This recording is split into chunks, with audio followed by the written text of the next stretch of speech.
That was so fun, and like maybe all three of us should get together and write that song. I do believe that we will for sure return.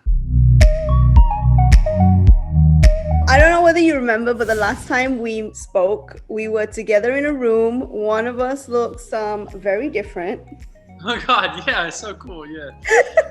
Why did you decide to grow out the hair? I missed it, and probably a little bit of peer pressure from the people on the internet, maybe. All right, well, the photo that I just showed you, this was right before a sold-out show in KLCC in Malaysia, and honestly, right now, I can't even imagine being in front or being in the middle of a crowded room. So, Do you remember that show? Do you have a favorite moment from that show? Yeah, I remember it really well. Somebody took a video from like a balcony on the, like if I'm on the stage looking to the left, someone took a video from up there, and it's just, I don't know how many people were in that room, but it looks like the most people I've ever seen. And I think it's because it's everyone just on the floor. Yeah. You know what I mean? Like it's just a huge floor. That was so fun, and like y'all were so loud, and I love that. Like I love it. You know, I didn't have to really sing. You were singing it for me. So that's always so fun. I really hope live music comes back, because having you back with these new albums would be amazing. Yeah. I know that different countries in different parts of the world are moving at a different pace, but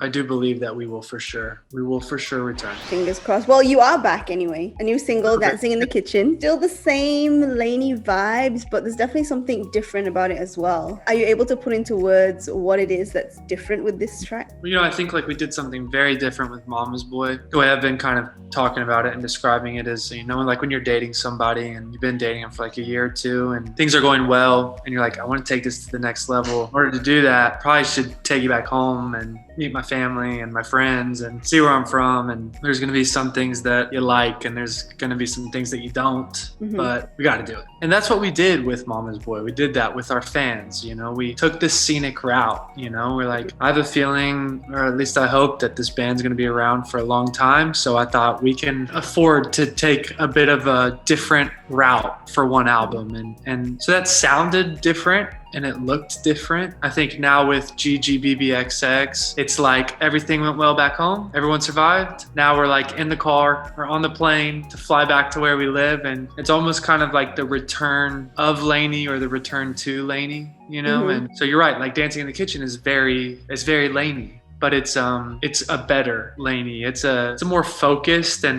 it's a louder, and the drums are bigger and the bass is bigger and it has a new elevated sense of energy to it that I think people are really gonna like. Yeah, and you look so different. You look so good in the new music video. I'll just say that. But I saw a lot of comments on the music video, and one of them was, I don't know whether you've seen them because I know you're really active online. One of them was LANY dancing in the kitchen, Joji dancing in the dark, John Mayer slow dancing in a burning room. You should totally do a remix called Slow Dancing in a Dark Burning Kitchen. Oh my God. I didn't see that one. That's cool. I love both of those artists very much. I love Joji. I love John Mayer. So maybe all three of us should get together and write that song. I think you should. Like, what? Okay, if you did though, what do you think it would sound like, and what line from Dancing in the Kitchen would you insist has to be in the remix? I guess it'd be like, I don't mind if this whole town goes up in flames. As long as I got you with me, I'll be okay. I guess, yeah. I love that. New album dropping September 3rd, GGBBXX, and you also said you were leaving Easter eggs for the album title all along. Is this Swiftie behavior? Because I know Paul tweeted, you tweeted a couple of years ago, I think, that okay, wait, I have the quote. Swift and I could write a song that could make you cry. Make the whole world cry, something like that, yeah.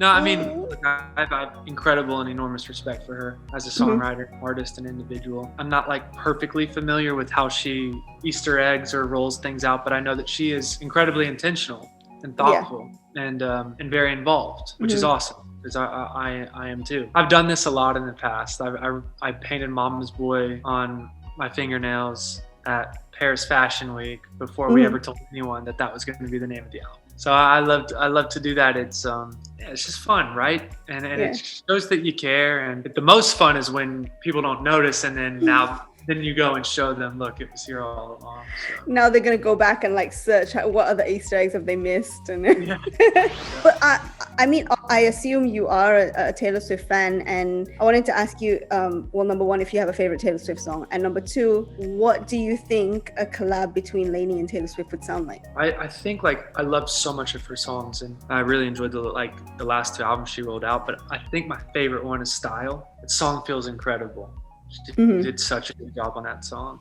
And we actually have a song on this album called X I Never Had that feels probably the most Taylor Swift-esque kind of style of writing. So like I've never met her, but but I would love to just meet her. But if she ever did want to write a song together, I certainly would be down and would jump at that opportunity. Well, many opportunities upcoming, I feel, because of all the re-recordings. But I think you're right. I think a song between you and Taylor Swift would definitely make the world cry.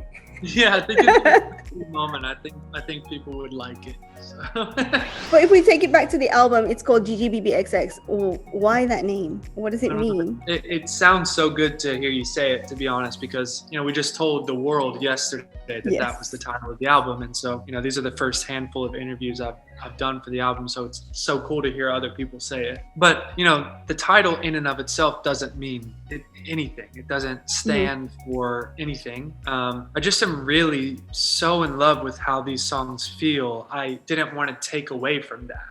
I could have put some word in the dictionary and people would be like, oh, so this is potentially what it's going to sound like. Or, this is the direction, and I didn't really want to do that, and so basically whatever these 12 songs mean to you or feel like to you is what GGBBXX means. And already just doing interviews and hearing people say it, I'm really happy that we went with that because it's so recognizable and it doesn't have any preconceived connections or baggage. It's like you can only be talking about one thing if you say GGBBXX, and that's so I really like that. Okay.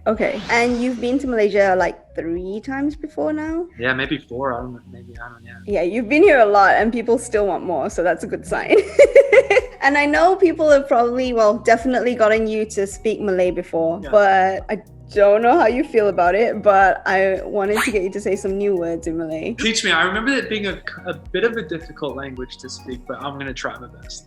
Okay, so just repeat after me. Menari di dapur. Dapur. It's an R at the end. Yeah, dapur. Yeah, menari di dapur. Yes. Okay, that means dancing in the kitchen. Oh, sick. That's cool. And then I saw that you had your track list out on Instagram as well. So, tak apalah. Kita break lah. Break lah. Tak apalah, kita break lah. That means never mind, let's break up. Love it. And the last one you'll recognize, but I know you said it doesn't mean anything for the album, but in Malaysia, if you say Gigi lah, Bibi, mwah. Jijila bibi mwah. So I don't know why. I think it's a gaming culture, but when people say GG, it means like, oh no. Oh, it does? Oh, it means oh no? Oh, okay. It's like either oh no or like good game, depending on which one it is. Okay, and then over here, a lot of people, instead of saying baby, they say BB. BB, yeah. And then obviously XX is just like kisses. So that's right. So I thought that was cute when I saw it. I was like, I'm pretty sure this is not what it means, but we're gonna go with it. So cute. Love it. All right, Paul. And before I let you go, I read that you were designing the new merch yourself with your girlfriend. And can I suggest crop tops? Yes, you can. Yes, you can. We're gonna do our best to figure that out. I was looking through all your old merch. I was like, there are no the mini baby crop tops. I feel like that's missing in a lot of artist merch.